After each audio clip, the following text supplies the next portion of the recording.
Continuamos aquí en el Expreso TV, estamos con Alejandro Estorero, que es director nacional de transporte de pasajeros. Bienvenido, Alejandro. Hola, mucho gusto, muchas gracias. Bueno, primero que nada, vamos a ubicarnos. ¿Tu función específica qué comprende?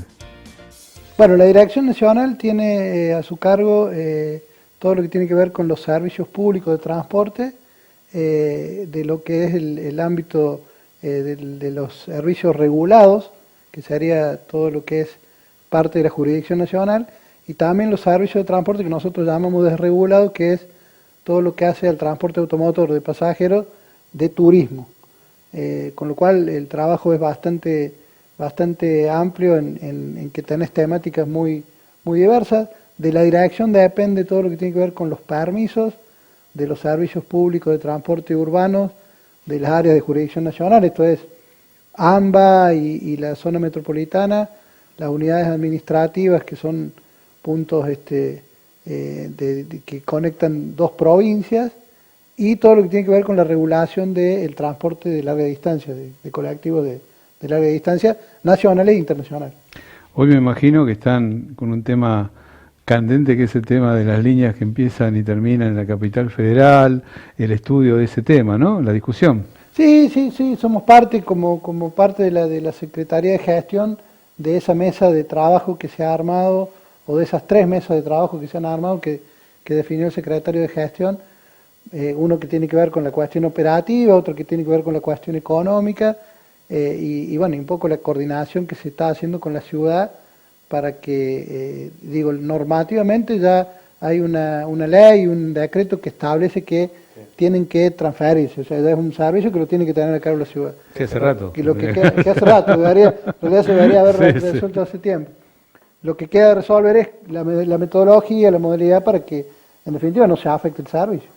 Sí, y me parece que también en esa mesa debería entrar la provincia de Buenos Aires, porque hay empresas que empiezan a competir por tarifa por pocas cuadras, digamos, ¿no? Bueno, eso es parte de una discusión que se tiene que dar, de cualquier manera creemos que seguramente que eso sí, pero en una segunda instancia donde se termine de definir esta transferencia. Una vez que estén acordados las condiciones de esa transferencia, operativas y económicas fundamentalmente, porque esto termina siendo toda una discusión de cuánto la ciudad tiene que poner para que se haga cargo de su transporte público, para después sí incorporar otros actores que articulen esta cuestión operativa del sistema.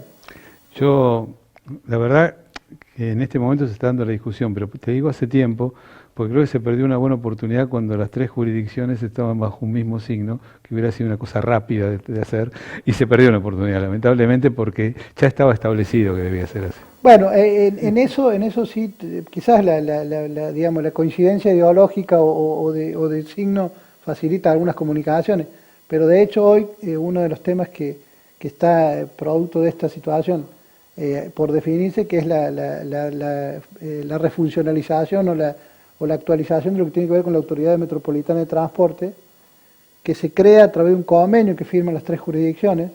Esto debe ser de la época de allá hace unos 10 años atrás, donde participa la provincia, la ciudad y el Estado Nacional, con 2 directores o 2 representantes por cada jurisdicción, y que son los que en definitiva van a acordar esto que un poco decía vos que tiene que hacer la provincia, cómo va a participar y cómo se va a ordenar ese trabajo. Sin ser muy crítico, creo que durante 10 años hicieron muy poquito, ¿no? La gente de que está manejando un poco el AMBA en el estudio, ¿no? Porque hubo muchos proyectos y nunca se cristalizaron. Nunca se terminó de avanzar. Nunca se terminó de avanzar. Contamos un poquito, vamos a ir por sectores, ¿no?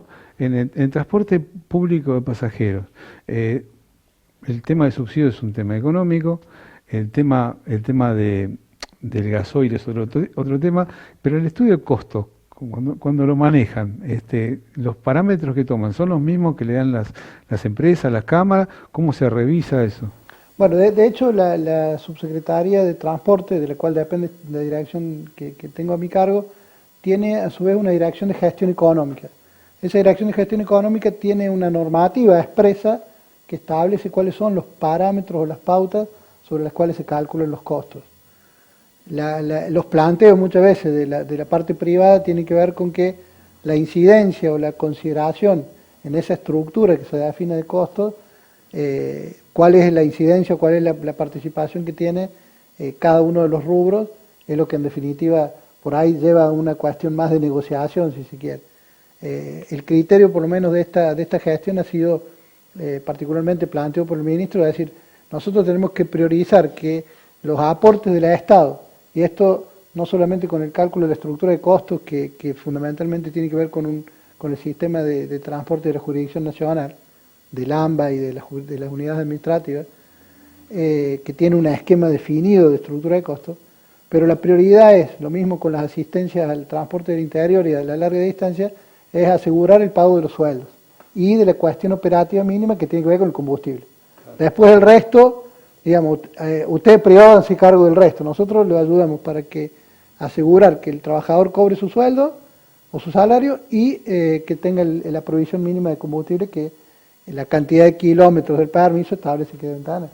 Hay otros esquemas distintos que se manejan incluso en provincias como Salta, donde el operador simplemente maneja el recorrido, contrata el personal y el Estado es el que compra las unidades, hace otro tipo de cosas. Pero lo que yo quería básicamente ir es si no hace falta una reestructuración total en el sistema de transporte, donde también los permisos se transformen en concesiones, se le dé más seguridad jurídica, un trabajo a largo plazo del que siempre se habla, pero que es muy difícil implementarlo, ¿no? A ver, dos cuestiones en esto que voy a decir. Nosotros tenemos que tener en cuenta que hay una realidad. El esquema nacional, el federalismo de la Argentina, que no es más allá de las discusiones políticas, no es una palabra vacía, sino que tiene que ver con las facultades y las atribuciones que tienen las provincias, hace que las provincias sean los titulares de los servicios de transporte de su jurisdicción. Con lo cual, las particularidades que se dan, esto que decimos que ocurre en Salta, lo que pasa en Mendoza, lo que pasa en San Juan, donde el transporte de San Juan es todo provincial, por ejemplo. No hay transporte municipal. Entonces, pero esto tiene que ver con la particularidad, con las facultades que tiene cada jurisdicción de determinar esto. Entonces ahí aparecen convenios como el de San Juan, que apoya el transporte a través de una metodología que he usado para los coches eléctricos, con unas pruebas piloto que está haciendo, o lo que pasa con el GNC. Y por otro lado, esto que voy a decir de la reestructuración, sin duda que hace falta, lo decíamos recién fuera del aire, ha cambiado mucha dinámica en el trabajo, con lo cual la movilidad de la gente se ha modificado. Entonces hay cuestiones que hay que tener en cuenta para volver a planificar el transporte. Te propongo una pausa y continuamos. Sí, claro. Pequeña pausa y continuamos con ustedes.